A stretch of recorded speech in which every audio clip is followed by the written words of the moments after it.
The United States is on the verge of enacting legislation for the largest military aid package to a foreign country in U.S. history.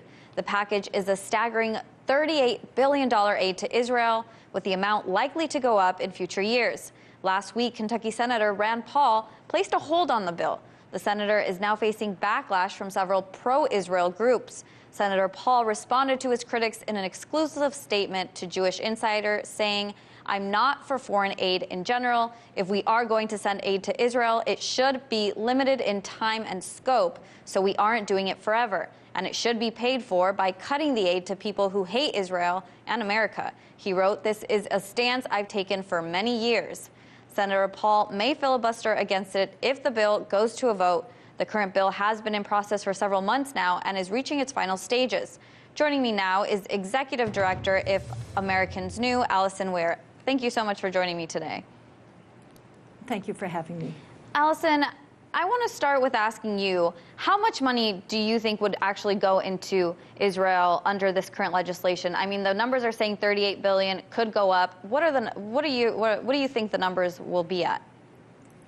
It will be a minimum of $38 billion over the next 10 years.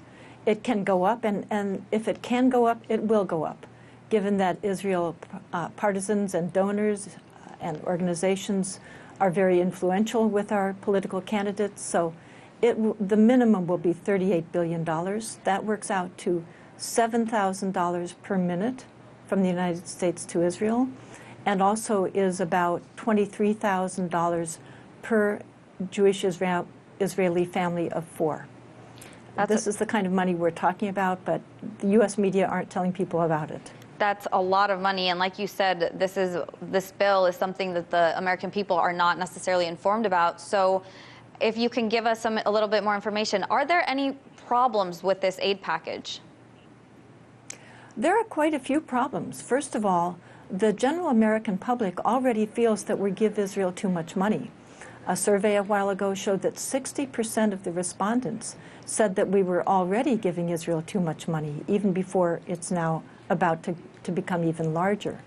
This works out to this is about, on average, 7,000 times more per capita to Israelis than anyone else around the world. Another problem is it violates a number of U.S. laws that have been in place for a long time. These aren't enforced, but it violates U.S. laws. On top of that, Israel has a long record of human rights violations, of violating international law. So by funding Israeli actions, by giving Israel this massive amount of military aid, it will create more tragedy in the region and more hostility to Americans, quite likely. So there's a great deal that's problematic about this legislation. Well, and it's the largest amount in U.S. history in aid to a foreign country. Now, Senator Rand Paul has voiced his opinion on it. It's very clear. Is there anybody else that we're hearing that's objecting the bill? Very few, because as we mentioned, almost nobody knows about it. The media, this has been in process, really it was introduced last March. It was voted on in August, then there was more voting in September.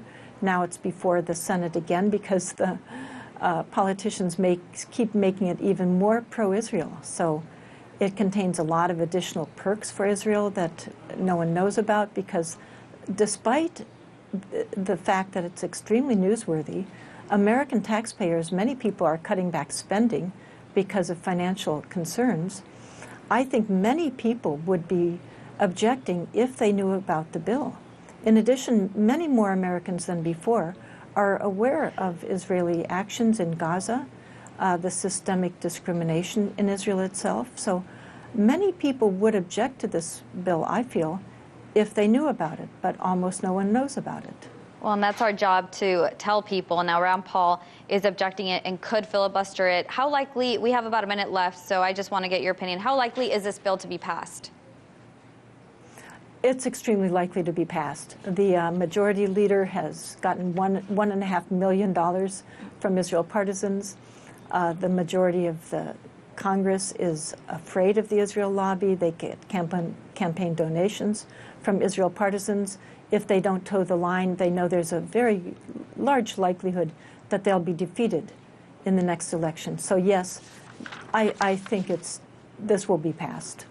Well, we'll have to follow it and see if Senator does indeed filibuster. Alison, thank you so much for your time. Thank you. Hey YouTube, thanks for checking out our channel. We hope you enjoyed the video. We have tons of content for you just like this. For more of RT America's one-of-a-kind news and analysis, be sure to subscribe and never stop questioning more.